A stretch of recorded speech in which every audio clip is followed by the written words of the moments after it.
du climat, de la biodiversité, etc., si elle abrite une part importante de l'économie mondiale, pour le meilleur et parfois pour le pire, elle se meut parfois en enjeu de rivalité géopolitique, comme notamment dans l'Arctique, par exemple, aujourd'hui.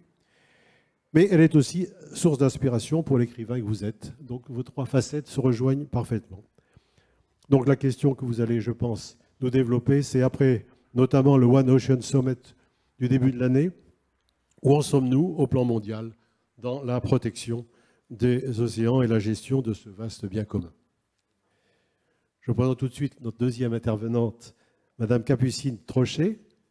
Vous êtes née à Tours, ce qui ne prédisposait pas à l'aventure maritime a priori, et ce sont d'ailleurs d'autres aventures qui vous ont mobilisé au début.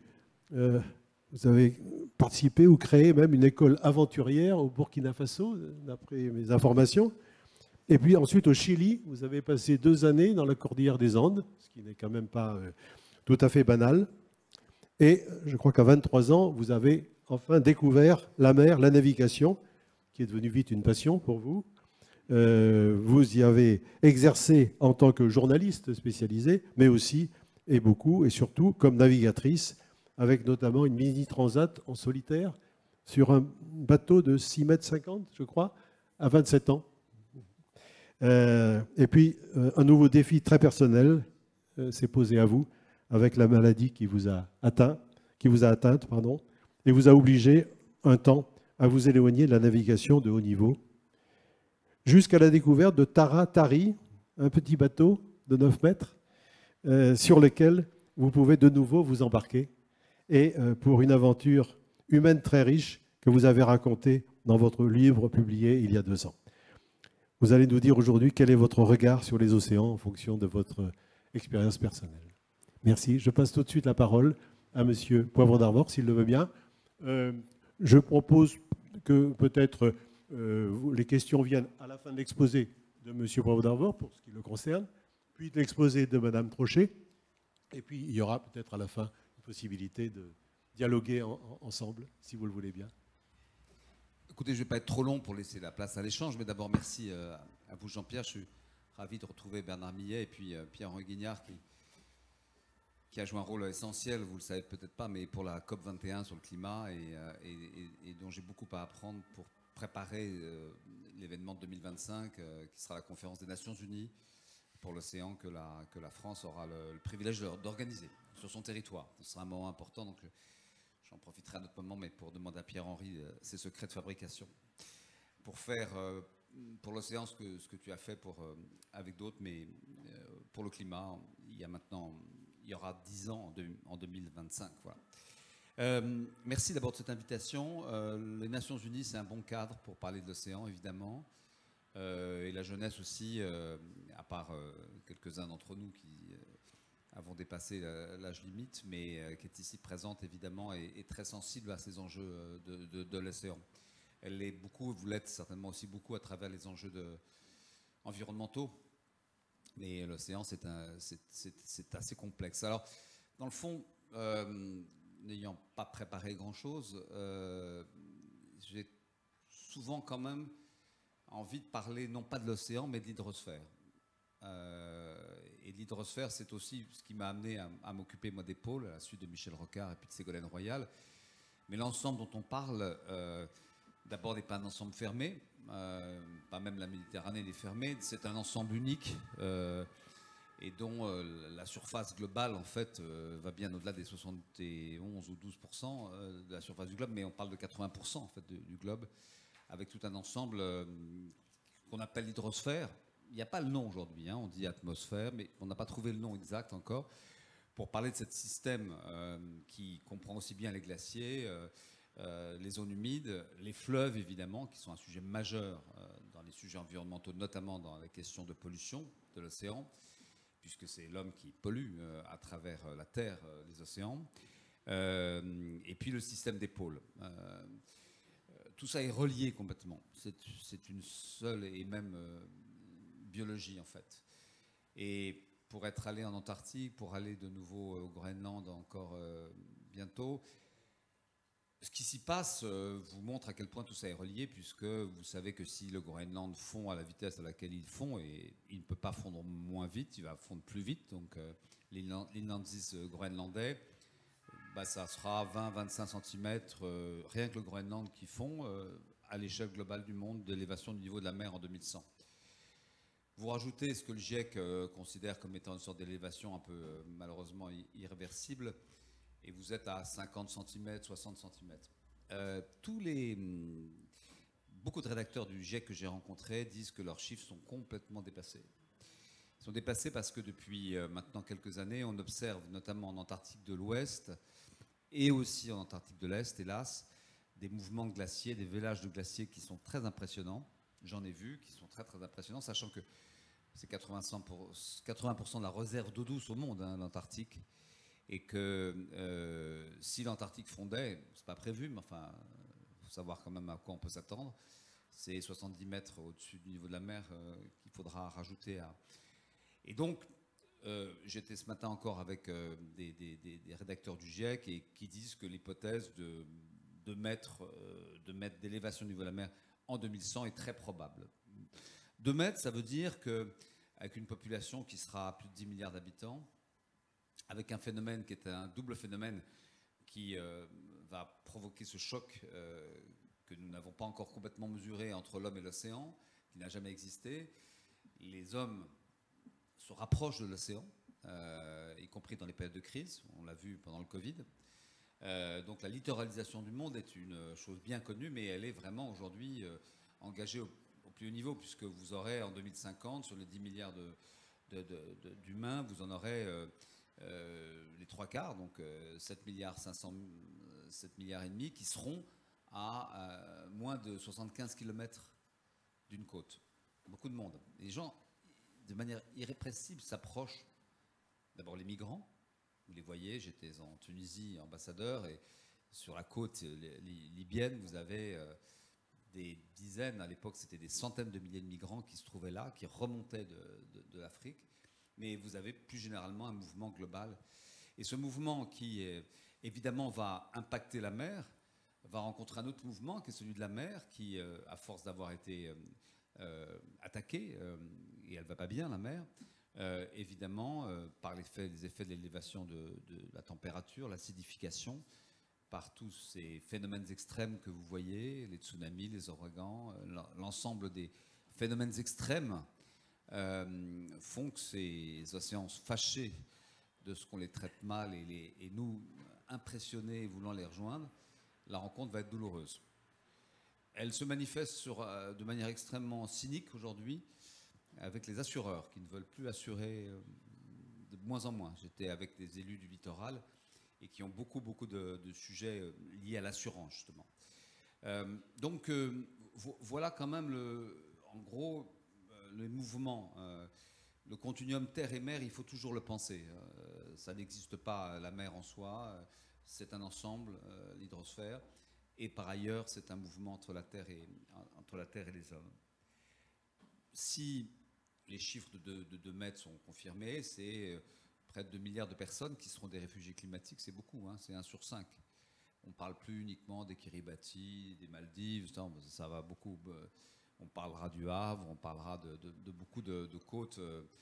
Il n'y a pas que le Havre, d'ailleurs, il y a une carte qui montre les zones inondables, mais il y a d'ailleurs un certain nombre de communes qui ont manifesté clairement leurs soucis et qui sont en train de faire des évaluations de ce que seront leurs littorales à 2030, 2050, etc. Voilà, donc ça c'est quand même un premier élément. Deuxième élément, c'est que depuis quelques années, le réarmement maritime est incroyable. Il n'y a jamais eu une période dans l'histoire du monde où les marines nationales ont fait de tels efforts. Nous-mêmes, dans des budgets contraints, la France a, depuis 2019, dans ses lois de finances, a mis des moyens supplémentaires, mais qui ne sont rien comparés à ce que certains, commencent par d'autres, mais la Corée, la Turquie, le Japon, mais surtout la Chine. La Chine, l'année prochaine, devient la première puissance maritime mondiale militaire. La dernière fois que ça s'est passé, un changement comme ça, c'était après la guerre, en 1946, quand les Américains ont doublé les Britanniques. Et là, aujourd'hui, les Chinois, en tonnage, vont pas tout à fait en nombre de bâtiments. Ils auront moins de porte-avions, mais ils vont les rattraper très vite. Hein. Ils vont être la première marine militaire, première marine de pêche, première marine commerciale aussi. Et donc, on voit bien que les pays qui sont les pays, comme par hasard au Conseil de sécurité, qui sont les 5 pays maritimes les plus importants, Chine, États-Unis, Russie, France, Royaume-Uni. Et donc ces 5 pays et les autres, les quelques autres que j'ai pu citer, y compris le Brésil, j'ai cité la Turquie et quelques pays asiatiques, aujourd'hui les Australiens, se réarment. Ils se réarment tout simplement parce que les conflits, la translation des conflits sur Terre, au-delà des simples conflits de territorialité, il y a encore dans la ZEE, dans les ZEE, il y a encore un certain nombre de sujets. Enfin, globalement, les gens ne se tapent pas dessus pour ça, pour des questions de frontières. Ils se taperont dessus pour des questions d'hydrocarbures, volontiers, mais on voit qu'y compris en Méditerranée, où là, la situation est quand même assez complexe, et c'est pas une mer tranquille, loin de là. Hein. Je rappelle que la Méditerranée, c'est des centaines de milliers de morts en Syrie, c'est ce qui se passe évidemment entre la Grèce et la Turquie qui menace, c'est la migration, donc c'est une mer qui n'est pas tranquille.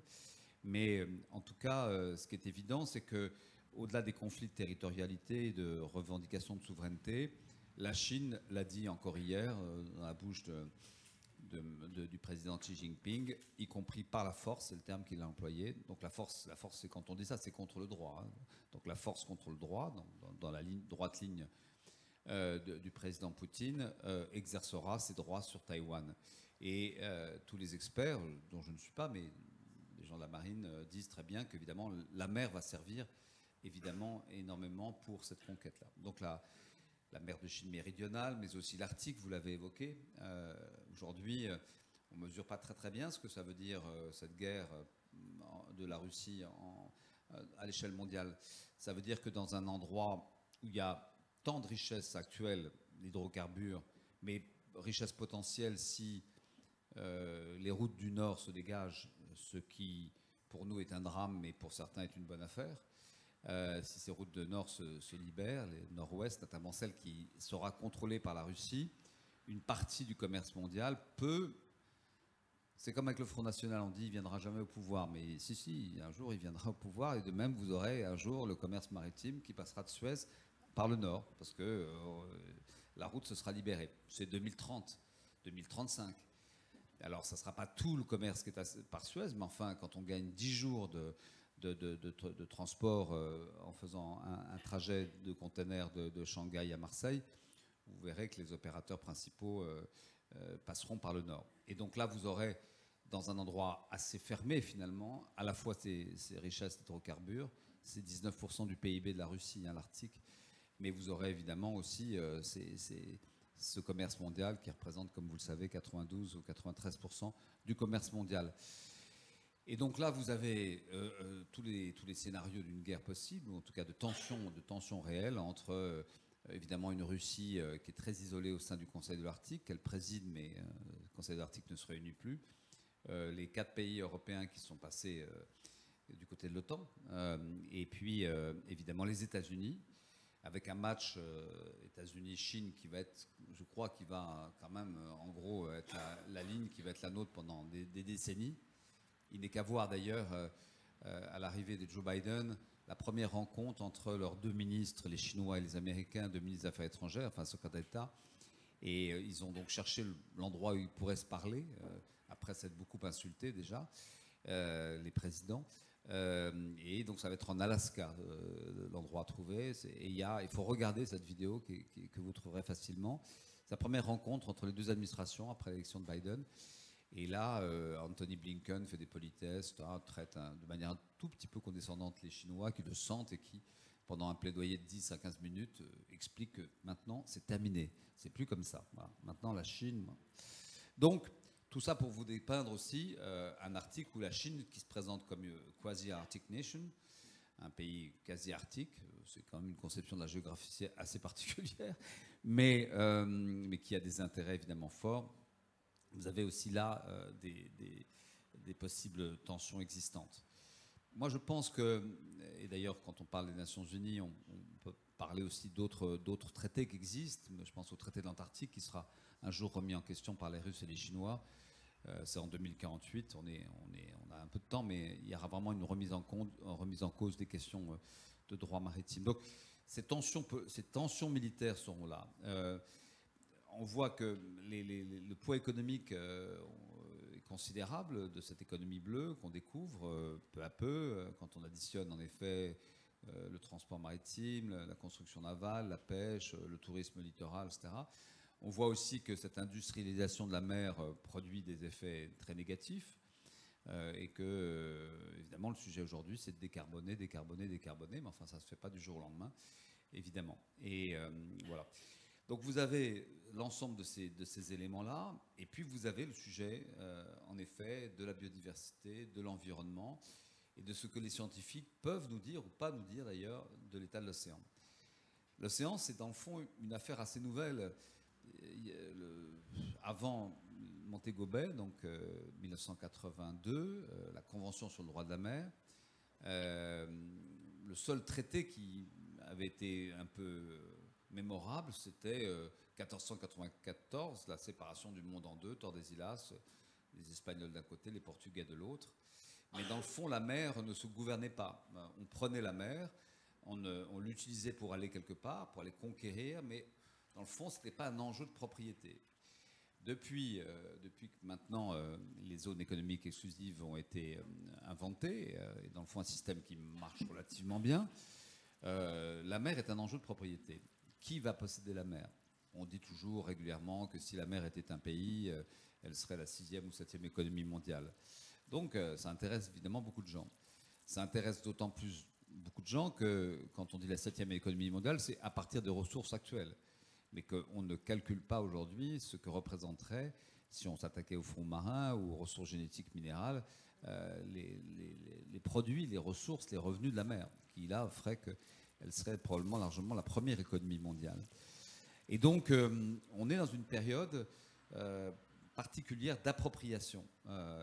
Et donc, d'où l'importance d'ailleurs de ce traité qui se fait sous l'égide des Nations Unies à New York, qui s'appelle BBNJ, Biodiversity Beyond National Jurisdiction, qui est en train de trouver un système de gouvernance de ce qu'on appelle la haute mer, c'est-à-dire tout ce qui n'est pas la ZEE. Les ZEE, vous savez, c'est les 12 miles, c'est les 200 miles qui reviennent à chaque pays. Et c'est 60% de la mer qui sont en volume beaucoup plus, puisque vous avez évidemment des fonds très importants. Ces 60% de la mer étaient pour l'instant régis par le principe de la liberté de circulation. Mais les nations, en effet, aussi pour la protéger, sont en train de travailler à un traité qui sera contraignant et qui permettra de gouverner cette haute mer. Donc les enjeux de gouvernance sont majeurs pour les années à venir et vraiment vont retenir toute notre attention.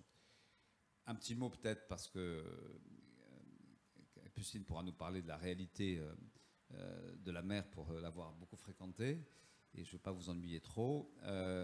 La France, dans tout ça, étrangement, a vécu un peu sur ses acquis, avec un rapport à la mer qui était un rapport assez tranquille, mais qui n'était pas un rapport vraiment pas un rapport au monde. Curieusement, malgré ces outre-mer, puisque vous savez que notre zone économique exclusive est à 95% due aux outre-mer. On devrait de plus en plus penser, non pas de manière centralisée, le sujet français d'ailleurs, mais la France est un archipel. Mais ça, un archipel, vraiment pour la plupart des gens, la France n'est pas un archipel, c'est un hexagone, c'est un continent, et puis il y a des petits morceaux, des poussières d'empire, comme ça que les gens le voient. Ça serait plus intelligent, dans notre vision d'ailleurs au monde, de penser que nous ne sommes pas plus un empire, mais qu'au contraire, nous avons un territoire, des gens qui sont reliés par des histoires, des valeurs, mais qui est un territoire archipélagique, un peu au sens où Édouard Glissant l'entendait. Et que quand on pense le monde comme un archipel, évidemment, on est asiatique, on est indo-pacifique, avec la Polynésie française, Wallis-et-Futuna, Nouvelle-Calédonie, mais on est aussi atlantique, caribéen, à travers cet ensemble-là. La France a un rôle majeur à jouer, parce que dans les grandes puissances maritimes, c'est la seule puissance d'équilibre. Un impossible de dire que la Chine est une puissance d'équilibre. Pas plus les États-Unis, d'ailleurs, qui n'ont pas reconnu d'ailleurs la Convention des droits de la mer, pas plus la Russie.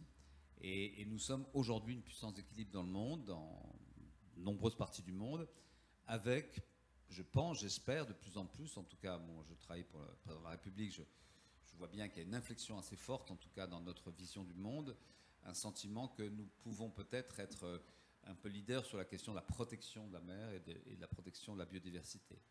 Celle-ci est menacée. On ne sait pas complètement, tout à fait comment.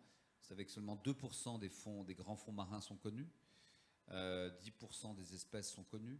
Donc il y a un travail énorme. Donc la mer va mal, mais pour soigner un patient, il faut connaître l'ensemble de la composition chimique, et on est loin de ça. Donc je pense qu'il faut faire un effort considérable dans le domaine scientifique. Il faut créer une science partagée à une échelle universelle, en tout cas des Nations Unies certainement.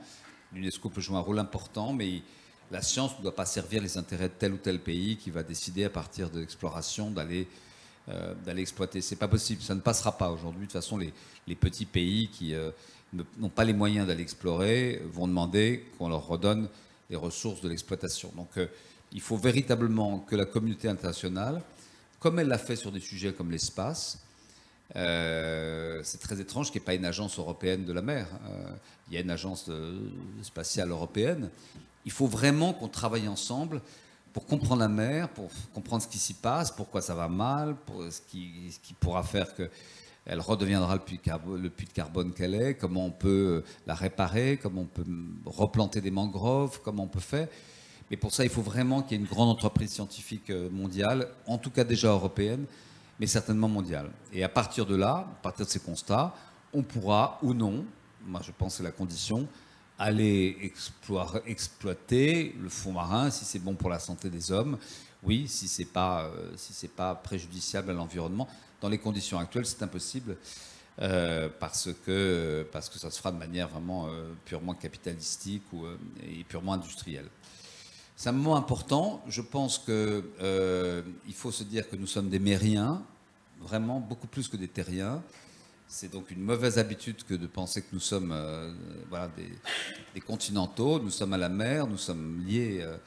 Et il y a des civilisations, je pense notamment à la Polynésie, où là le rapport à l'océan est un rapport assez impressionnant. C'est un rapport collectif, l'homme et la mer. Et voilà. Et donc j'en arrive à penser, ce qui me paraissait étrange il y a 2 ans, qu'il faudrait un jour songer, comme c'est le cas avec quelques flottes d'Amazonie, à travailler sur un statut juridique, une personnalité juridique de l'océan. Et à partir de là, lui donner ses droits. Et voilà où j'en suis dans ma petite réflexion. Mais je vais laisser Capucine Trochet nous parler de... Et après, peut-être qu'on pourra répondre aux questions, on sera plus vivant.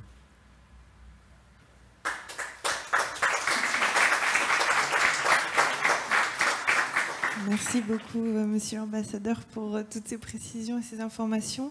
Il y a énormément d'éléments qui, moi, me parlent. Alors, je m'appelle donc Capucine Trochet. Je navigue à bord d'un petit bateau qui s'appelle Taratari. Taratari a une particularité. Je suis désolée, j'ai des petits problèmes de voix. Elle a la particularité d'être un petit bateau fabriqué avec de la toile de jute. C'est un petit bateau qui est né au Bangladesh, dans les chantiers d'Ivmar, un entrepreneur qui est parti là-bas à bord d'une péniche et qui en a fait un hôpital flottant. Et un jeune ingénieur, Corentin de Châtel-Perron, s'est demandé, en étant bénévole dans les chantiers d'Yves, si les champs de jute qui ne servaient plus à rien au Bangladesh pouvaient peut-être servir comme on utilise le chanvre et le lin en Europe dans la construction de matériaux, qui utilisent des matériaux tels que les bateaux. On importe depuis le Bangladesh de la fibre de verre, du mat de verre. Et il s'est dit, pour voir si ça marche, je vais essayer. Et il a tenté avec de la toile de jute achetée dans les marchés sur la route de Dakar. Il a construit donc ce petit bateau avec de la résine polyester. Et il a utilisé des matériaux de récupération des chantiers de démolition de cargo à Chittagong. Donc le mât ou la baume sont de la tuyauterie de cargo. Le hublot était aussi récupéré sur les cargos. Il a navigué depuis le Bangladesh et est arrivé à La Ciotat, en Méditerranée, en août 2010. Moi, à ce moment-là, je suis en train de faire de la course au large et j'ai une multitude de problèmes de santé, de jambes qui sont opérées, réopérées. On me dit non, il faut arrêter ça. Et je me dis que l'essence de mon rêve n'était pas forcément la compétition, mais bien d'aller vivre quelque chose de fort en mer. Et en parlant avec Corentin qui voulait poursuivre ses recherches sur le jute et sur les biomatériaux, plus généralement, je me dis je vais m'occuper de Taratari, parce que lui ne savait pas quoi faire du bateau. Et donc j'ai retapé le bateau en 3 mois avec cet esprit aussi de récupération. J'ai même fini par scier mes béquilles pour en faire les barres de flèche. J'ai enlevé le moteur qu'il avait. C'était un petit moteur agricole. Et je ne suis partie donc qu'avec des cartes en papier et pas d'électronique. J'avais fait évidemment tous mes stages de survie en mer. Je suis au pôle de course au large de Lorient où on a une grosse préparation. Alors derrière les airs un peu bricolés de ce bateau, il y avait quand même un projet un peu sérieux. Mais c'est vrai que mon départ, donc c'était en novembre 2011 de La Ciotat, je voulais repartir de là où était arrivé Corentin pour poursuivre la route du bateau. À l'époque, n'était pas vraiment compris. Ce petit bateau, il ressemble quand on le voit à un sourire. Si je suis plus précise, il fait donc 9 mètres de long, mais il y a 20 cm de franc-bord. C'est-à-dire qu'on est au ras de l'eau. Ça ressemble donc plus à un canoë. Bon, il a un mât, une voile d'avant, une grande voile. C'est donc bien un bateau à voile, mais cette proximité de l'eau rend la chose un petit peu périlleuse et impressionnante. Et on m'a beaucoup dit, tu es folle, ça va pas marcher. Il y avait une incompréhension totale dans ce projet. J'ai passé 5 ans sur le bateau en naviguant en Méditerranée, à traverser de l'Atlantique, la mer des Caraïbes. Et je constate 10 ans plus tard que finalement, ce message de faire plus simplement avec des moyens, alors moi j'avais des moyens en plus physiques qui étaient limités, mais les moyens utilisés pour avancer sur le bateau, pour naviguer avec les étoiles et mes cartes, eh bien c'est beaucoup mieux compris aujourd'hui. On parlait à l'époque de sobriété heureuse, joyeuse avec Corentin, et on s'amuse de voir que le mot sobriété est dans à peu près toutes les phrases aujourd'hui, ce qui ne veut absolument plus rien dire. Donc on va parler plutôt de simplicité. Et alors, il y a un côté un petit peu naïf à ce que je raconte, parce que la vie sous les étoiles à bord de ce petit bateau merveilleux, dans la main, je suis au contact des dorades coryphènes et autres dauphins. Oui, il y a un petit côté naïf, si vous le voulez, mais je crois qu'il est nécessaire, parce que je pense qu'on a beaucoup de solutions qui peuvent venir d'un émerveillement, parce que cet émerveillement permet d'aimer, et quand on aime, on veut connaître, de la même manière que quand on connaît, on peut aimer.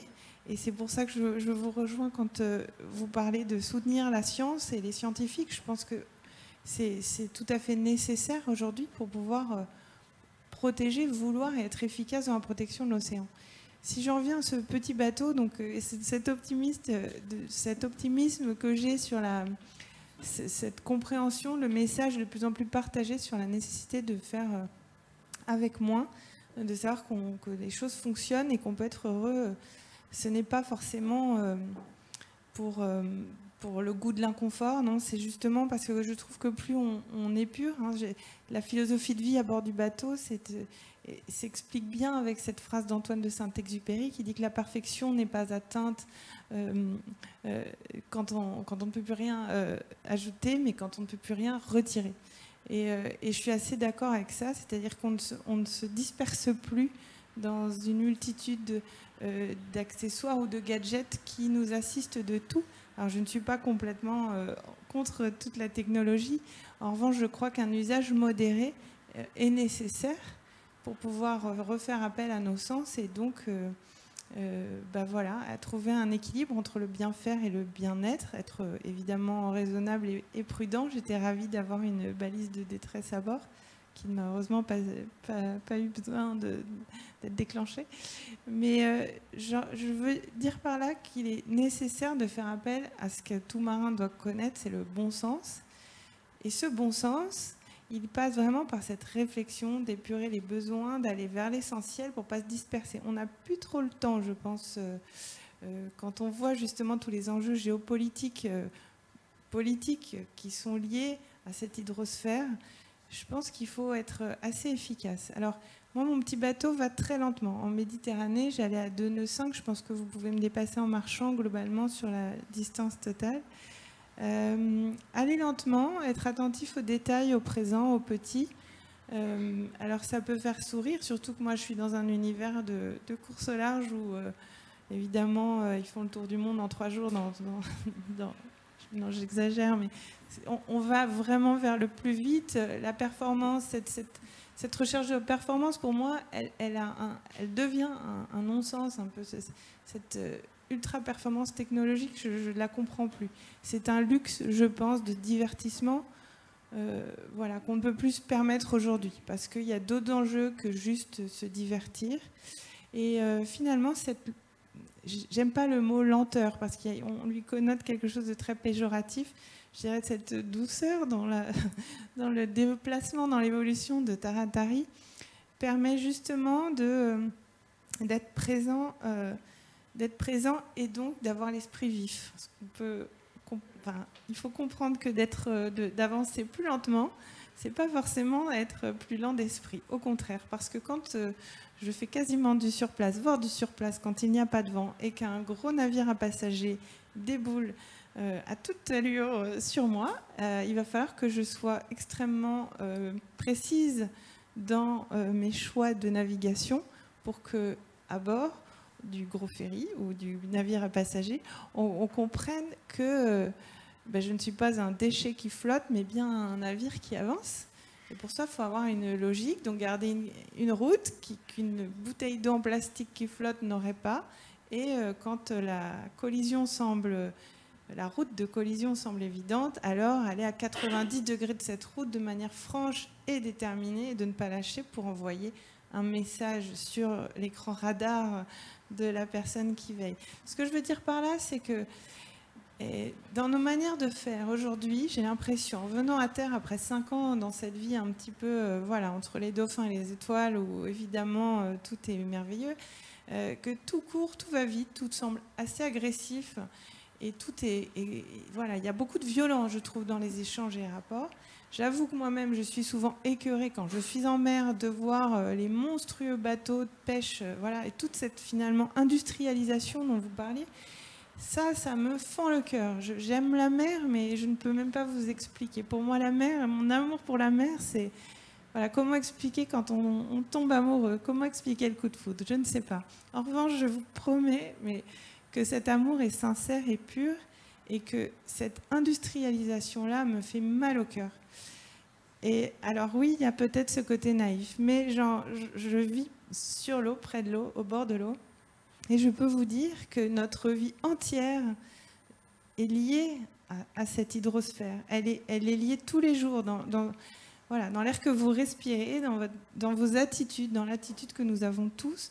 Tout a un lien. Ça a un lien jusqu'au petit plancton qui est dans l'eau, avec nos plastiques qui deviennent des microplastiques, et tout ça se mélange dans des courants, et c'est toute une chaîne. Et toute la vie, cette vie-là, sous-marine, et la vie tout court, je dirais, nécessite tout notre intérêt. Et pour cela, encore une fois, il faut chercher à apprendre, à comprendre, et c'est grâce aux scientifiques qu'on peut le faire. Je pense qu'on a tous, évidemment, alors il y a toutes ces décisions des grands dirigeants du monde qui sont nécessaires, mais nous avons, chacun à notre échelle, la possibilité d'avancer vers quelque chose d'un peu plus respectueux, vers ce juste milieu du bien faire et du bien-être. Renoncer à un certain confort, ça peut être pénible, mais c'est aussi libérateur parce que ça nous ouvre une autre porte, un autre chemin vers quelque chose qui est tout à fait agréable et un bien-être, je pense, un peu plus serein que toute l'agressivité que l'on sent dans le monde des dits terriens. Voilà, donc il y a ça, cette nécessité pour moi de remettre de l'émotion et de l'émerveillement dans nos décisions, parce qu'on ne parle pas juste d'un objet. Pour moi, la mer, l'océan n'est pas un bien. Un bien, c'est quelque chose que l'on possède. Je pense que nous appartenons plus à la mer que la mer ne nous appartient. Donc il y a ça, ce respect à avoir. et ce respect par la connaissance et donc par le soutien et l'écoute de ce que les scientifiques ont à nous dire, à apprendre et à partager avec nous. Voilà, j'ai envie qu'on fasse tous un effort pour faire un peu moins et un peu moins de dégâts. Je ne sais pas si je suis très claire dans mon discours. En tout cas, je peux vous le dire en étant au bord de l'eau que c'est vraiment nécessaire et urgent. Oui. Voilà.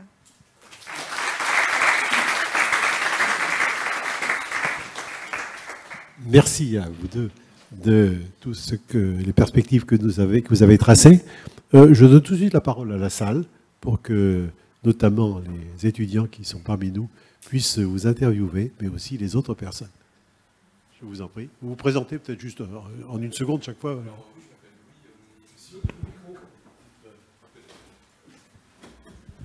Bonjour, alors je m'appelle Louis, j'ai 22 ans et je travaille actuellement j'étudie à Sciences Po Saint-Germain. J'avais une question pour vous, Madame Trochet. Vous avez parlé d'émerveillement et ça m'a tout de suite fait penser un petit peu au mot de Bruno Latour qui parlait de changer notre affect par rapport aux différents événements climatiques, environnementaux et aux différentes crises qui arrivent et qui sont actuellement en cours. Est-ce que vous auriez, avec ce que vous avez vécu, une idée de cet affect positif qu'on pourrait avoir justement sur le monde, plutôt qu'un affect négatif qu'on a actuellement et qu'on entend par exemple dans les médias, quelque chose d'un petit peu catastrophique à chaque fois? Je dirais que c'est peut-être... voilà, un de mes frères disait souvent que le bonheur est une aptitude et j'ai l'impression que cette clé-là, on l'a chacun en nous. Je pense que l'émerveillement, enfin, il ne tient qu'à nous de prendre 2 secondes pour souffler, pour ralentir et essayer d'écouter un peu de silence et pas que ce bruit que je pense que représente au final toute la rage et la colère. Évidemment, tout ça, cette rage est nécessaire, je la ressens. En revanche, je pense que la solution viendra plus... Enfin, je préfère agir que de juste critiquer le travail que sont en train de faire d'autres. Je ne suis pas d'accord avec tout ce qui a été fait. Je ne suis pas d'accord avec toute cette industrialisation de la mer. Après, on ne me demande pas forcément mon avis, je suis d'accord. Je pense aussi qu'il y a eu, dans tout ce côté d'industrialisation, quelque chose de positif, c'est-à-dire que je suis une femme, la position de femme en mer a été parfois pas simple. C'est un monde, pour le moment, qui était plus attribué, on va dire, aux hommes. Mais je sais que j'ai la chance de naître en France, un pays qui est industriel, et peut-être que cette industrialisation-là a permis aux femmes d'obtenir certains droits. Donc j'essaie toujours de faire un juste équilibre et de me dire que, pour revenir vraiment à votre question, la clé, elle est là, elle est de se dire, de se rassurer déjà sur des petites choses, des acquis qui sont solides et des fondations importantes. Quand on se rassure en se disant qu'on a par exemple les capacités, on a les diplômes, on a un savoir, une connaissance ou un respect, une liberté d'action et de réflexion. Et à partir de là, prendre le temps de souffler. Et c'est en soufflant, et ça c'est possible partout. Moi je sais que quand je suis à terre, j'aime bien... je bouge la tête, j'aime bien sentir d'où vient le vent. Parce que comme je n'ai pas d'anémomètre sur mon bateau, je fais tout le temps comme ça pour sentir le vent de la même manière dans les oreilles, pour comprendre d'où vient le vent. Et ce petit truc-là, il me rebooste parce que je me reconnecte à tout ça, à ces éléments qui sont... Voilà, donc les petites choses positives qui peuvent nous encourager et nous dire que oui, on a le droit de s'émerveiller, elles sont partout. Il faut juste prendre le temps d'être à l'écoute. Je ne sais pas si ça répond un peu à votre question. Monsieur Poivre d'abord, avant de repasser la parole à la salle, avez-vous peut-être quelque chose à dire à propos de tout ce que nous a dit Madame Trochet sur son expérience minimaliste, si j'ose dire, de la mer et dans le respect de la nature, profondément? Non, mais le témoignage de Capucine était important. Je crois d'abord, en plus, avoir vu... je crois avoir rencontré Corentin au Bangladesh il y a de nombreuses années, dans l'atelier en l'occurrence.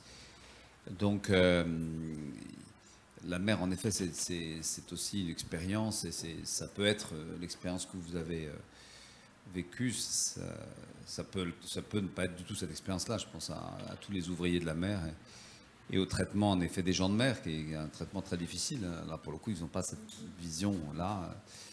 Pendant le Covid, ils ont été, pour certains, stockés pendant des mois, des années, enfin un an, loin de leur famille, dans des conditions très déplorables. Donc, l'expérience de la mer, évidemment, elle est essentielle, elle est magique, et elle peut être, je pense qu'on peut se... Je ne parle pas de toi, Capucine, mais je pense qu'on peut se soigner par la mer. La mer peut nous soigner. Elle est très puissante, la mer. Elle calme beaucoup. Et moi, quand j'étais petit, en Bretagne, j'étais un peu nerveux, alors qu'on disait la mer énerve. Mais non, pas du tout. La mer n'énerve pas, au contraire, le ressac est très important. Donc, elle a, en effet, psychologiquement, un effet très important. Et elle nous conduit certainement à de la modestie. Alors, après, elle est l'objet de beaucoup de drames, par ailleurs, en effet. Et la migration en est un. C'est quand même... moi, je suis effrayé qu'en Méditerranée, notre mer, à qui on prête toutes les vertus de son histoire glorieuse, que cette mer soit la mer la plus sanglante au monde.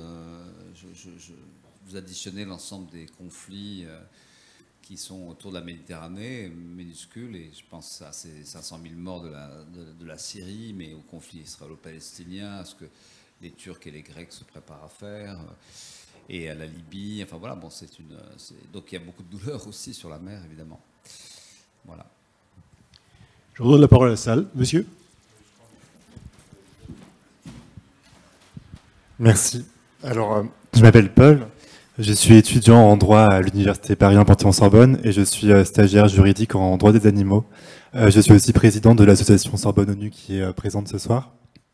Vous avez tous les deux évoqué l'importance de la science et de soutenir la science pour mieux comprendre la mer et trouver des solutions. Et j'ai pourtant l'impression que les rapports du GIEC notamment et la littérature scientifique est assez abondante sur le sujet et qu'on est assez informé finalement sur ce milieu, peut-être trop peu effectivement. Et vous avez fait une belle comparaison avec le corps humain en disant qu'il fallait comprendre le corps humain pour pouvoir le soigner. Mais j'ai quand même l'impression qu'on n'a pas attendu de le connaître entièrement et qu'on ne le connaît toujours pas entièrement pour avoir essayé depuis des centaines d'années de soigner le corps. Alors qu'est-ce qu'on attend pour... est-ce qu'il faut attendre déjà de connaître encore mieux la mer pour essayer de la soigner?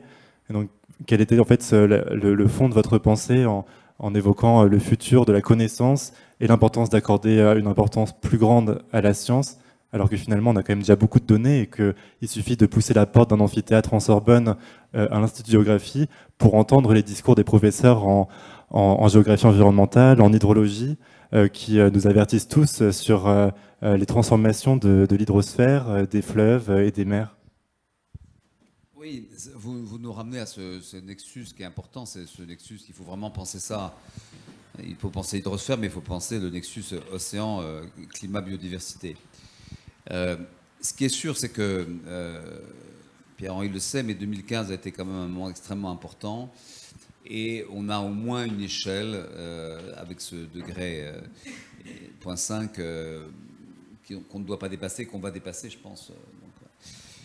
Par contre, sur la mer, on a quand même... C'est pour ça que je pense que le GIEC existe, l'IFBS existe pour la biodiversité. On a besoin d'un outil scientifique plus fin. La mer est toujours traitée comme un side event dans les COP climat et COP biodiversité.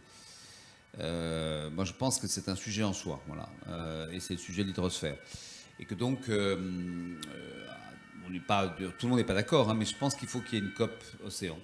Et pour qu'il y ait une COP océan, il faut qu'il y ait des indicateurs réguliers qui soient des aides à la décision des dirigeants, qui pour l'instant quand même naviguent un peu à vue, aiment bien donner des grands chiffres, 30%, 2030, enfin, tout ça est assez bien en termes de communication, mais enfin bon, et donc on a besoin de...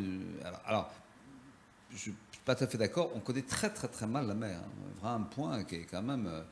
je veux dire, par exemple les pôles, ce qui se passe en Antarctique... on découvre là en ce moment ce qui se passe au large, l'élévation au niveau de la mer, on connaît très peu l'océan austral, on est quand même, on ne met pas beaucoup de moyens en fait. Et les moyens qui sont mis au service de l'espace sont considérables. Il y a plus de gens qui ont marché sur la Lune que de gens qui ont marché dans les grands fonds. Donc, et les budgets de l'Ifremer comparés à ceux des agences spatiales sont ridicules. Donc je pense qu'il faut vraiment qu'il y ait une accélération et qu'ensemble les grands pays s'y mettent. C'est la question de l'exploitation des grands fonds, moi, qui me fait penser à ça. Évidemment, toutes les ONG sont vent debout, on peut les comprendre, mais il faut d'abord pouvoir explorer et équitablement. Voilà. Je pense que les profits, certains peuvent se faire, cette industrialisation, on peut la comprendre, mais elle n'est pas légitime. C'est un bien commun, la mer. Et donc aujourd'hui, elle est quand même en voie de privatisation ou de nationalisation, selon. Et il faut lui garder cette espèce d'aspect universel et en même temps extrêmement puissant pour l'imaginaire dont parlait Capucine.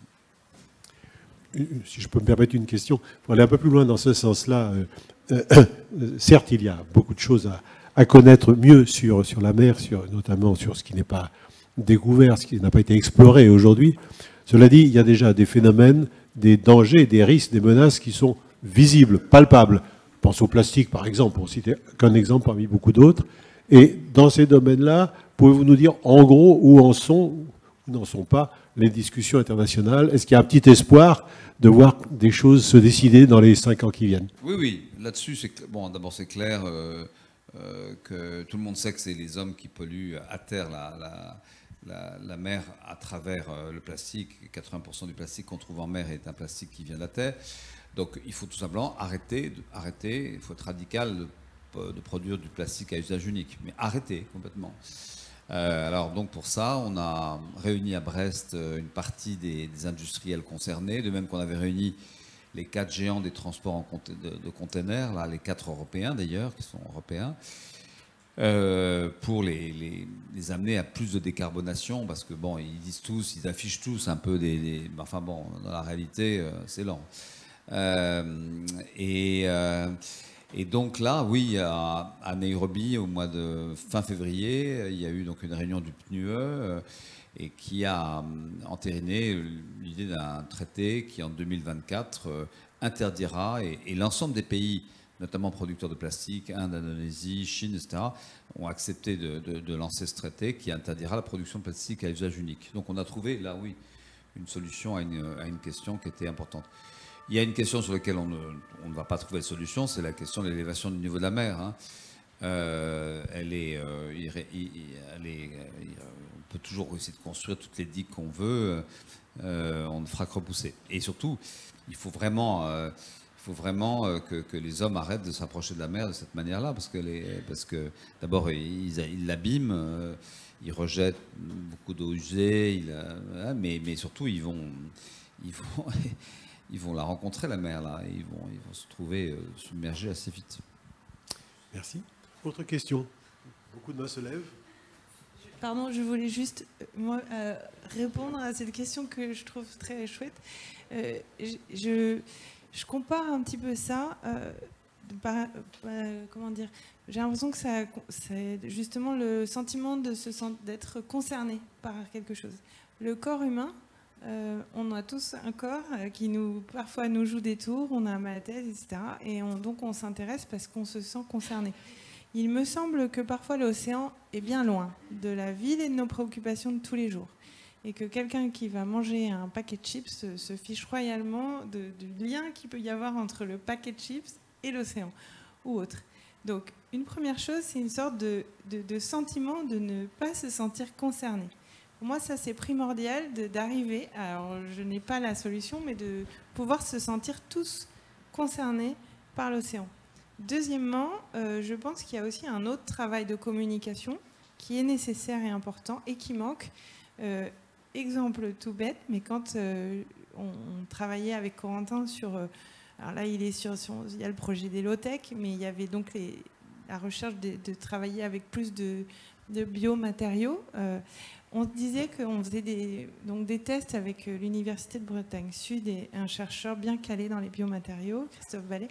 On a cassé 700 éprouvettes et un jour, on s'est mis à parler de nos résultats, des résultats qui étaient faits de recherche sur un différent maillage, taille, le vieillissement, etc.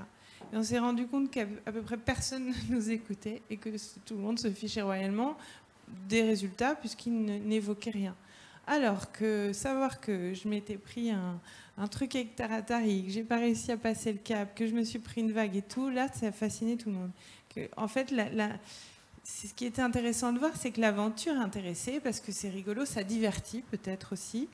En revanche, les résultats scientifiques, c'était pas intéressant, parce qu'encore une fois, je pense qu'on ne comprend pas en quoi ça nous concerne.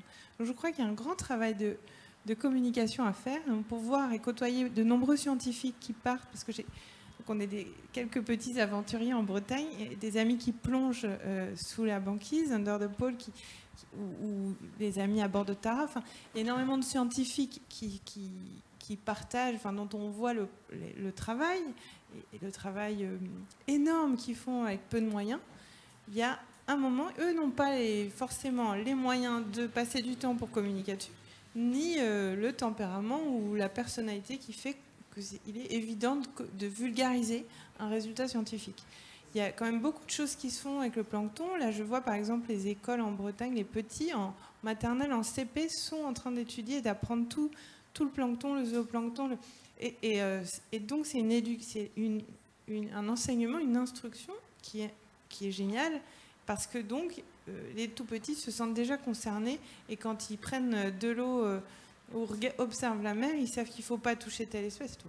Alors ça, je parle de nous en France, en Bretagne, et on a de la chance. J'ai vu d'autres enfants au Cap-Vert qui, eux, étaient ravis de récupérer des bouteilles d'eau en plastique à la mer, parce qu'ils avaient besoin de récipients pour aller chercher de l'eau, et eux n'ont encore moins idée de ce que l'océan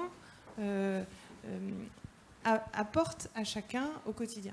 Donc je pense qu'il y a vraiment un enjeu de communication entre des résultats et des données scientifiques pour que chacun puisse se sentir concerné. Et il y a aussi à différents niveaux, parce que tous les pays ne vont pas à la même vitesse là-dedans, sur ce sujet-là, la nécessité d'apprendre ces matières scientifiques. Merci. Je redonne la parole à mademoiselle là-bas.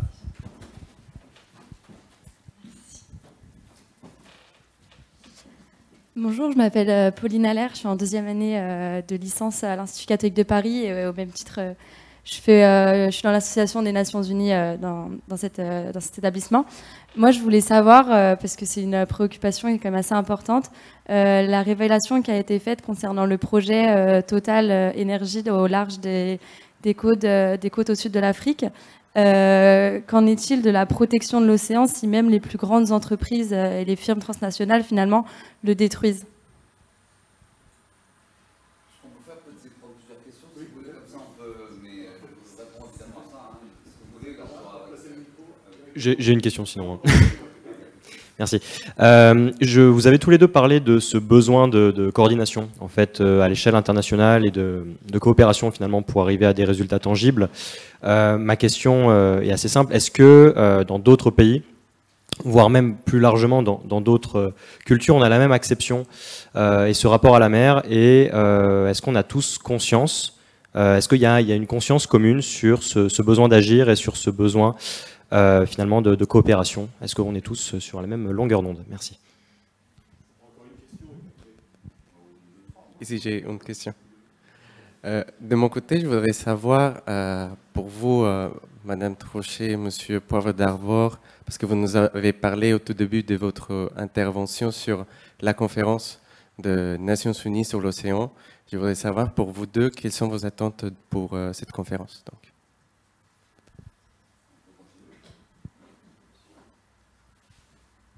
En fait, ma question porte un peu sur ce que le monsieur d'avant a parlé, pas celui directement d'avant, mais d'avant celui-là.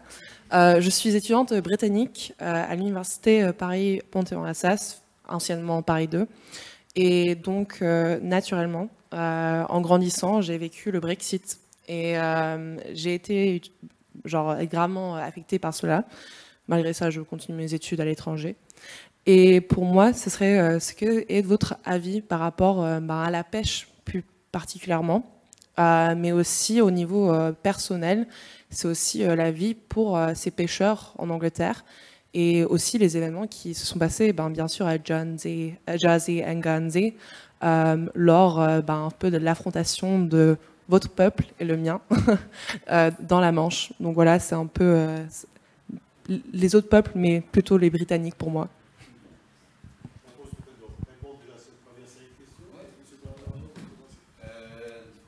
Donc, Total, moi on m'a confié la rédaction, la première stratégie polaire nationale que j'ai remise au gouvernement en avril dernier, et qui donc dit clairement qu'il faut que les entreprises arrêtent d'aller chercher au fond des océans les hydrocarbures et donc le président français n'accorde plus la garantie d'investissement à des grands chantiers de Total. Depuis maintenant un an et demi, il y avait une demande de Total pour un chantier de gaz naturel liquéfié à Yamal. On l'a refusé, et évidemment, en ce qui concerne les projets de Total en Afrique, c'est pareil. Après, la Total fait ce qu'il veut, mais en tout cas, le gouvernement français n'accompagne plus cette garantie d'investissement qui est importante. La question de la coordination, ce qu'on peut attendre de la conférence UN, oui, c'est indispensable qu'il y ait une coordination. Ça, c'est vraiment, et heureusement qu'il y a les Nations Unies. Hein, c'est vraiment, si on laisse les gens entre eux discuter, entre voisins, il y aura vraiment un accaparement des océans. Je pense que, par exemple, sur la question des aires marines protégées, où il y a un certain nombre de débats entre souvent les gouvernements et les ONG qui pensent que c'est pas parce qu'on va dire qu'il y a 30% que le niveau de protection est suffisant. Il y a quand même eu un travail qui était très important, qui s'est fait depuis 10-15 ans seulement, de 20 ans peut-être, de cette construction d'aires marines protégées un peu partout, qui ne sont pas des endroits où on ne fait rien d'ailleurs. On peut y avoir des activités économiques, mais je pense qu'aller vers des aires marines éducatives par ailleurs, ce qui existe un peu, ce qui avait commencé en Polynésie, ce qui est le cas, est une manière de répondre à ce que Capucine disait, c'est-à-dire vraiment qu'il y ait une appropriation, que les gens se sentent très jeunes concernés par le sujet de la mer, ce qui n'est pas toujours le cas. La conférence des Nations Unies, moi j'en attends, même si c'est différent d'une COP actuellement, j'en attends ce qui a été fait en 2015 en France, c'est-à-dire vraiment là fixer avoir des indicateurs et puis mettre ensemble la communauté internationale. C'est pas évident. Hein. Aujourd'hui, dans le contexte avec la Chine, la Russie, pas évident qu'on arrive à se mettre d'accord sur des grands sujets. Les grands sujets, c'est quoi? Bon, c'est la lutte contre le changement climatique, donc ça veut dire, on revient à la question du climat. C'est la lutte contre les pollutions industrielles. Là, il faut que vraiment les grands groupes industriels prennent la mesure de leurs responsabilités. C'est la question des grands fonds, en effet. Là, aujourd'hui, le monde est un peu séparé, y compris même d'ailleurs au sein d'un forum des îles du Pacifique. Ces îles qui se ressemblent ont des points de vue très différents. Certaines assez pro-américaines, Nauru ou d'autres, sont pour l'exploitation des fonds marins. Et d'ailleurs, on retirait des permis auprès de l'AIFM, qui s'occupe des fonds marins. D'autres, comme Palau ou Fidji, sont très opposés. Donc ça, c'est un sujet qu'il faudra pouvoir traiter.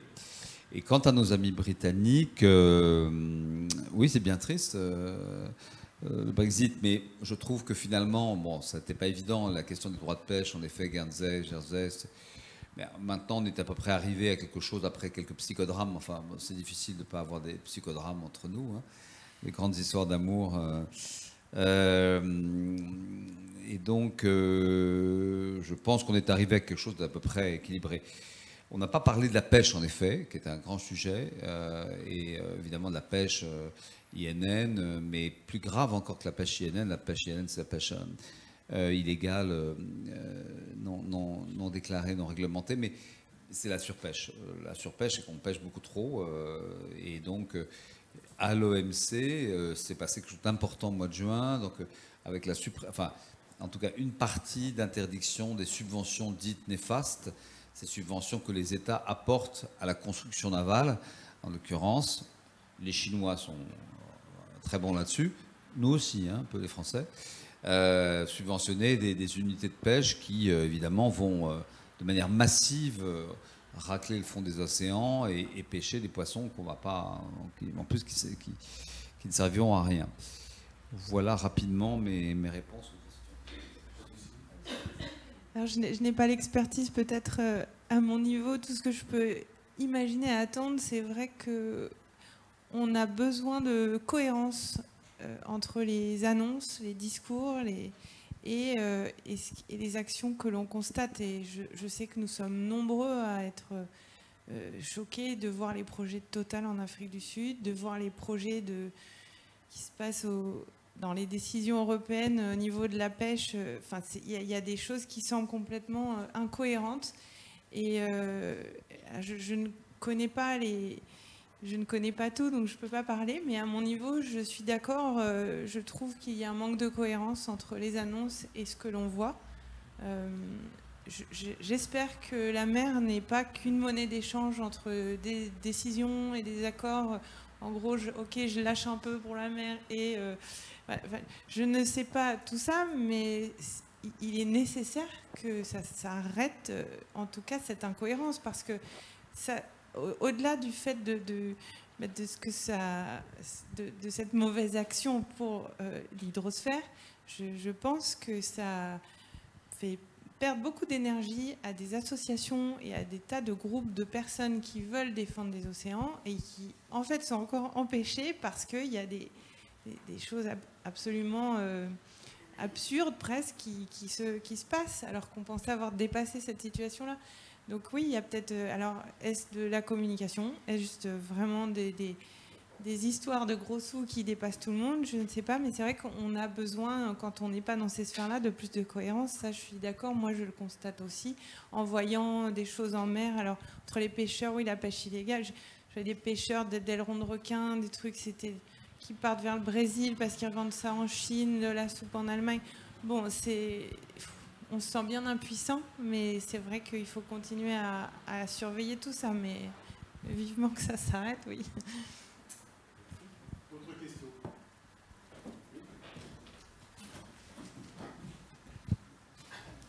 Bonjour, Wafa Labzae, étudiante à Paris 1, également membre de l'association Sorbonne Organisation pour les Nations Unies. Je voulais revenir sur le commentaire que vous avez fait sur les mesures parfois trop larges et pas assez contraignantes des États quant à la protection de l'environnement, notamment dans le cadre de la protection des océans. Est-ce que, justement, dans ce contexte d'organisation de la conférence NU, vous avez eu l'occasion de réfléchir à des mesures peut-être plus contraignantes et plus ambitieuse pour garantir la protection de l'océan? Il y a juste un petit problème en fait sur ce sujet, c'est qu'on peut décider par exemple d'avoir une aire marine protégée, mais il faut la surveiller. Donc c'est là où il faut que... Et les marines nationales, d'abord beaucoup de pays n'ont pas des marines nationales. Ah oui, petite parenthèse d'ailleurs, la question des ZE.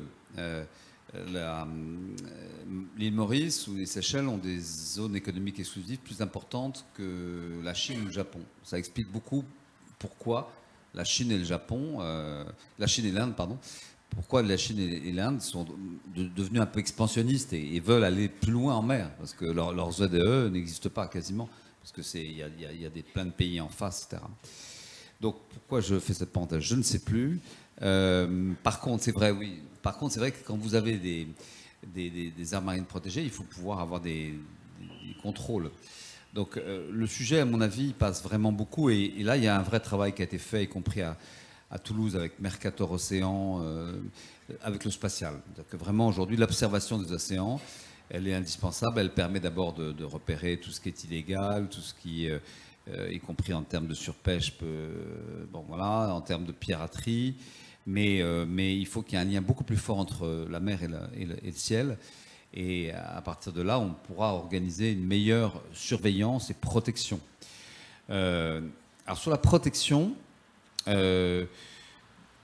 pour être moi-même de famille de l'océan Indien, de l'île Maurice, c'est vrai qu'on a un peu tendance aujourd'hui à vouloir appliquer un cadre général, indispensable en même temps. Hein, bon. Donc ce que je dis, c'est... sur un pied, sur un autre, mais ce cadre général, par exemple, la notion de protection et de rapport à la mer n'est pas du tout la même dans le Pacifique que celui qu'on peut avoir dans la Manche. Donc quand on arrive avec nos schémas et qu'on va dire à des Mélanésiens, des Polynésiens, Voilà, il faut des aires marines protégées, là-dedans on ne pêche pas. Alors qu'en fait, eux, ils ont une petite économie très simple de petits pêcheurs de famille. Bon, oui, je suis d'accord pour qu'on dise ça quand on est en Manche et que là, il y a des énormes intérêts, évidemment, de pêche. Mais il faut aussi, quand même, c'est très important, rappeler que la mer, c'est une culture. Et que c'est des cultures. C'est des cultures, et c'est ça qui est beau, d'ailleurs. Et qu'il faut retrouver cet élément de rapport des hommes à la mer, qui peut être timide parfois ou très fort, très puissant. Et donc, il faudra faire attention dans ce qu'on va essayer de normer, à garder quand même pour chacun, dans son rapport à la mer, dans son rapport à la pêche, comme on peut l'avoir avec la cueillette ou des choses comme ça, quelque chose d'un peu singulier, voilà, de la diversité des cultures. Mais cette coordination, elle est indispensable, et donc de la conférence des Nations Unies, on va essayer, si les Nations Unies acceptent de rapprocher un certain nombre de sujets qui ne sont pas normalement de la compétence de cette conférence qui est sur l'ODD 14, donc sur la conservation des océans, et si on peut aller un peu au-delà, sur la gouvernance par exemple, ou si on peut rapprocher la BBNJ qui va avoir une COP, là, donc cette discussion sur la haute mer, voilà, rapprocher un certain nombre d'instruments, si la FAO qui s'occupe de la pêche, voilà, il faudrait essayer d'avoir une vision à 360 degrés de la mer et légiférer le plus possible. Je suis très précis. Du côté des armateurs, vous avez un petit peu évoqué, mais très brièvement, est-ce qu'il y a un véritable effort pour aller vers notamment la décarbonation de leur mode de propulsion et éviter les pollutions en mer, les rejets d'eau de ballast, etc. Est-ce qu'on avance réellement là-dessus, à votre avis, ou pas? Oui. Par exemple, les 4 Européens, Maersk, Hapag-Lloyd, MSC et CMA-CGM, ont tous pris des mesures, ont tous aussi des communications là-dessus, sur ce sujet-là. Bon, c'est pas la grande révolution quand même. Hein. C'est pas la grande, on n'est pas dans... Aussi parce que, de toute façon, des bateaux qui ont été construits, qui vont pendant 30 ans, voilà, ils sont construits. Donc, il y a une nouvelle génération. Non, je pense que dans 10 ans, on en verra les effets. Mais je pense qu'il faudra aussi que le transport maritime aille moins vite. La question de la vitesse, pour revenir non pas la lenteur, mais il faut aller moins vite, prendre son temps. Le transport vélique commence à devenir une hypothèse. Vous le voyez passer, et plus uniquement pour transporter quelques caisses de vin à partir de Bordeaux, mais vraiment des containers aussi, donc de nouveaux moyens de propulsion. Oui, je pense qu'aujourd'hui, personne... Enfin, je ne suis pas certain que les industriels naissent avec l'idée de protéger la planète. Je ne pense pas. Mais ça leur vient et ils n'auront plus trop le choix. Parce qu'il y a quand même une pression et je pense que les clients maintenant sont... Je pense au tourisme, par exemple. Il y a quelque chose à faire. On va essayer de le faire là, de réunir les 10 grands du tourisme mondial pour vraiment faire que leurs lieux, les hôtels, soient aussi des lieux qui donnent 1% de leurs revenus à la recherche scientifique, qui permettent d'accueillir des scientifiques sur place pour que tout le tourisme, qui est évidemment beaucoup littoral, participe aussi de cette protection de l'environnement. Mais c'est pas naturel. Il n'y a pas beaucoup d'industriels qui se réveillent le matin en se disant comment vais-je protéger la planète en explorant ou en transportant mes containers ou en faisant du vrac. Hein. Je pense que bon, voilà, ils ont compris qu'il y avait des enjeux maintenant.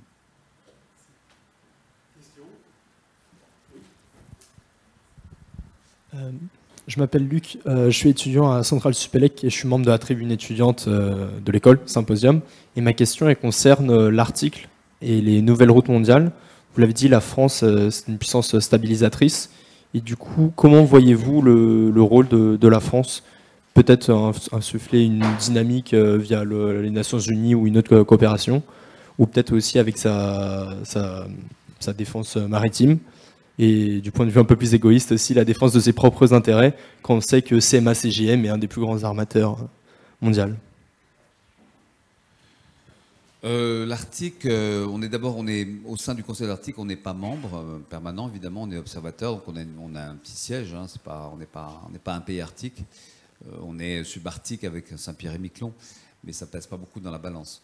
Je pense que l'Arctique, le sujet de l'Arctique, on peut l'aborder de plein de manières. La question de la route commerciale et de l'Eldorado que ça représente, évidemment, une manière de l'aborder. Je pense qu'il faut aussi vous l'aborder à partir des peuples autochtones. C'est un sujet qui, pour évidemment le Groenland, les Danois, les Canadiens, les Américains, est un sujet important. Puis il y a des populations, là, c'est la différence majeure avec l'Antarctique.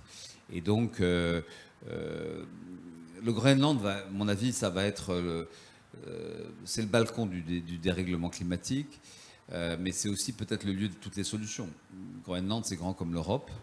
95% de sa surface est glacée, il reste 5%.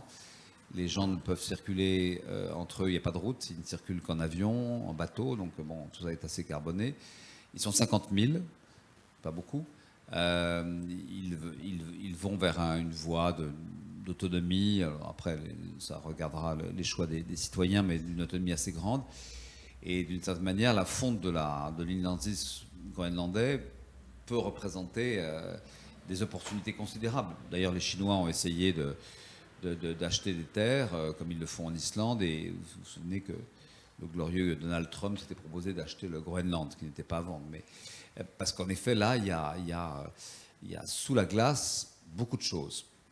Il y a beaucoup de possibles minerais, donc de la richesse à n'en plus finir, et les Groenlandais, avec beaucoup de sagesse, sont très prudents par rapport à tous ces sujets-là. Donc vraiment, je trouve que c'est un laboratoire très intéressant.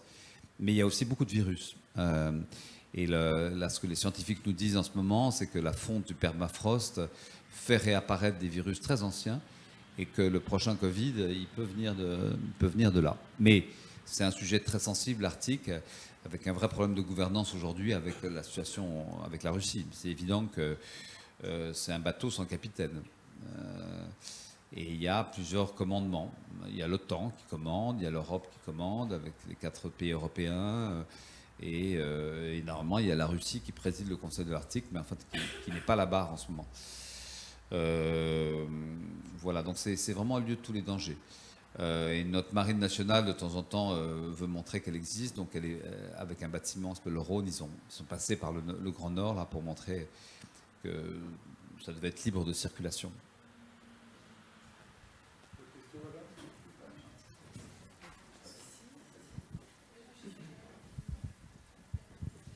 Bonsoir, je m'appelle Anne Sarah et je suis vice-présidente d'HEC ONU.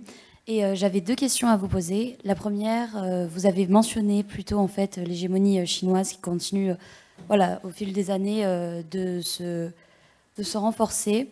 Et on a pu noter notamment, par exemple, autour de l'Inde, la stratégie du collier de perles qui est mise en place. Et tandis que les tensions en fait états-uniennes et chinoises continuent de monter en puissance. Vous pensez que c'est le rôle en fait de quelle organisation d'intervenir? Est-ce que par exemple l'organisation maritime internationale a suffisamment fait? Est-ce que l'ONU de manière générale doit davantage agir, puisque d'autres pays qui n'ont pas forcément leur voix au Conseil de sécurité subissent finalement cette pression-là? Et ensuite, la seconde question que je souhaitais vous poser, c'est que vous avez évoqué les armateurs plus tôt. Et il y a une certaine transition énergétique qui commence, même si elle est très faible. Par exemple, le CMA-CGM a décidé de s'équiper de navires propulsés au gaz liquéfié, l'hydrogène immobilisé. Ils ont même mis en place certaines voiles sur des routes, etc. Et comment vous pensez qu'on peut croire en fait en cette transition quand de l'autre côté, en Alaska encore, les forages sont exploités, il y a les nodules polymétalliques qui restent une des sources les plus convoitées. Et donc, je voulais avoir votre avis là-dessus. Merci. Moi, je pense quand même que le monde va vers la sagesse, parce que maintenant, tout le monde sait tout ça. Donc, vous voyez, je pense qu'il y a 20 ans, Total aurait un projet au Mozambique. Enfin, bon, personne n'aurait réagi. Enfin, voilà, à l'époque, on réagissait quand il y avait des marées noires, en fait. C'était juste quand il y avait du mazout qui venait sur ses côtes. Voilà. C'était ça la grande indignation. Maintenant, il y a quand même, et les jeunes générations portent ça avec beaucoup d'ardeur, une condamnation de tout ce qui, au profit, dénature ou détériore. Donc je suis assez optimiste. Là, je suis moins optimiste, en effet, c'est sur le partage du monde. Moi, je pense en tout cas, si on laisse faire, Si nous, on n'existe pas, Européens, si nous, Français, avec les Britanniques, on n'existe pas, mais les Britanniques sont tellement rangés derrière les États-Unis souvent que, bon, c'est pas évident, mais que le monde, comme en 1494, il y aura une ligne qui coupera en deux, il y aura d'un côté le monde américain, de l'autre le monde chinois. Alors ça fait très très peur évidemment aux Indiens, aux Australiens, etc. Donc il est très important qu'on soit présents, nous, mais aussi les Britanniques, dans l'Indo-Pacifique, pour ne pas laisser la Chine occuper tout le terrain et entrer en confrontation avec les États-Unis, comme ça sera le cas, d'après ce que disent M. Biden et M. Xi Jinping. En gros, si Taïwan est occupé, est attaqué. Donc, mais quand même, ce risque qu'il y ait une grande ligne qui sépare deux mondes, le monde américain et le monde chinois, et ce risque-là existe. Hein, voilà. Mais c'est un peu de science-fiction ce que je dis là, mais parfois, ça c'est utile pour... en tout cas, il faut que les autres États, les petits pays fassent entendre un peu leur voix sur ces sujets, notamment de redistribution des richesses maritimes. Moi, ce sujet, je n'ai pas votre expertise. En revanche, je pense que la première quand on parle de différentes solutions pour les navires, je crois que déjà la première chose, c'est qu'il faut réduire. Alors, réduire la vitesse, réduire le nombre de navires en circulation. Quand on regarde, il y a certains logiciels pour voir le trafic en temps réel sur les mers, comme ça existe pour les avions. C'est effarant. Enfin, et tout ça, ce sont souvent, moi j'ai vu dans l'eau des containers entiers, ou sur une île de l'archipel de Molène, un container, je pense que c'était un tout petit bout du contenu d'un container qui s'était juste échoué, enfin qui était tombé à l'eau du cargo. C'était des milliers de rouges à lèvres qui étaient là au beau milieu d'une petite île réserve naturelle de l'archipel de Molène. Et c'est un petit machin que j'ai la possibilité de voir. Donc je pense que tout ça, ça sert à rien, ça a manqué à personne. Je pense qu'il faut réduire tout ça, et c'est ça la vraie efficacité.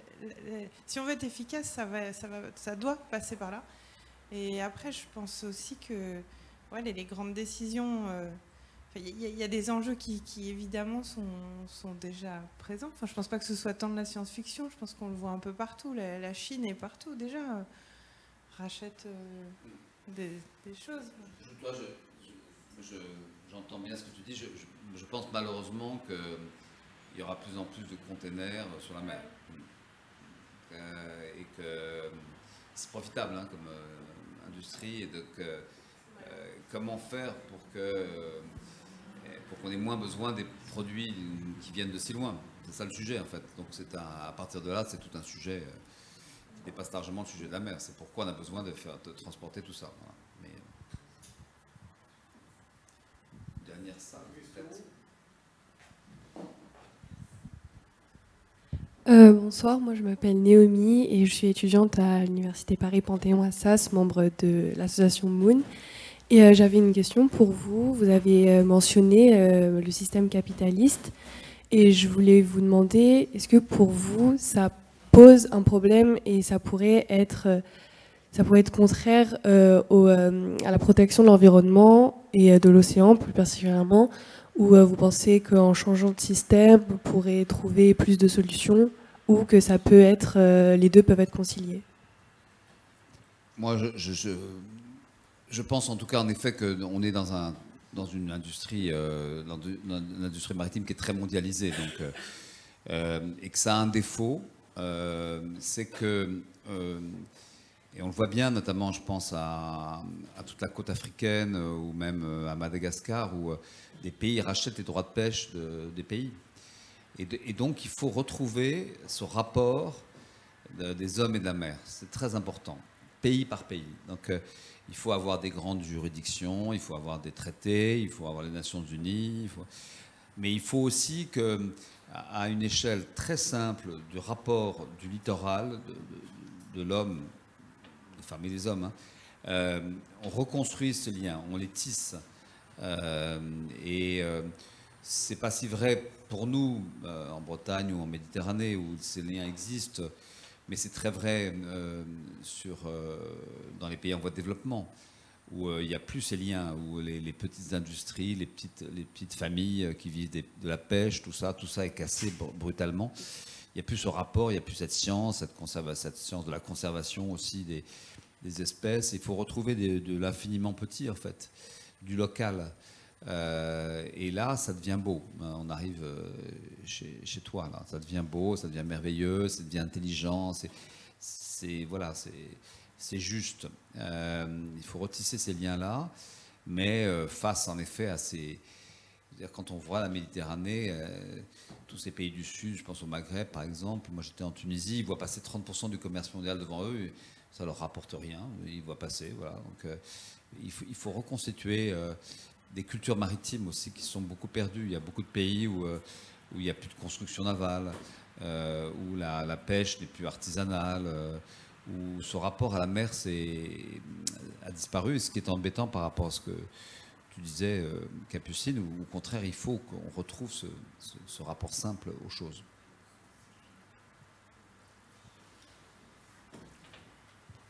Nous nous rapprochons peut-être de la conclusion bientôt. Avant d'y arriver, peut-être, est-ce que Pierre-Henri, tu aurais une réflexion à nous livrer de ton expérience tant de la COP 21 que aujourd'hui de l'Alliance pour les forêts?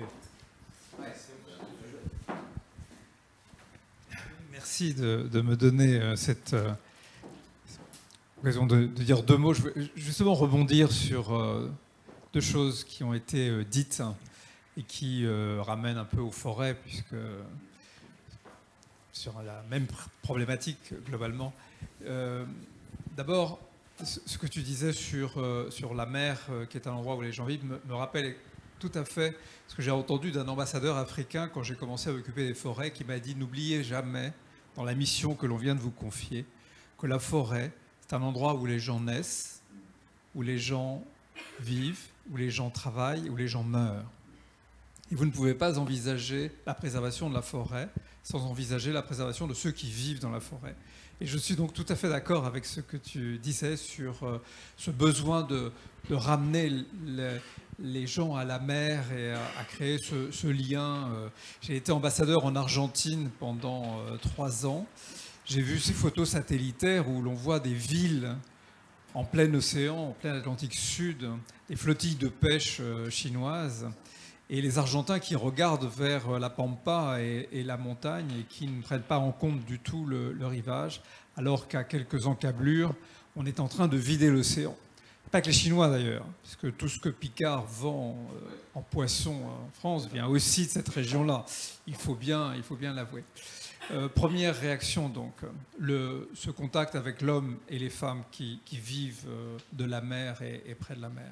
Et puis ce mot prononcé tout à l'heure par Capucine, en disant face à ces difficultés, nous sommes impuissants. Et c'est le sentiment que nous avons tous par rapport à ce qui est en train de se produire sur cette planète, donc je le partage, et en même temps, je ne crois pas. C'est-à-dire que oui, nous avons une puissance et nous pouvons bouger.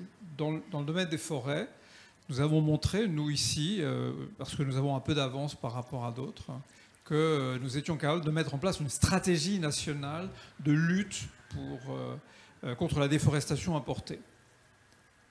Et ça change beaucoup le mode de production, de consommation de nos entreprises, et donc le mode de production dans des pays forestiers. Et probablement pour la forêt, peut-on faire la même chose.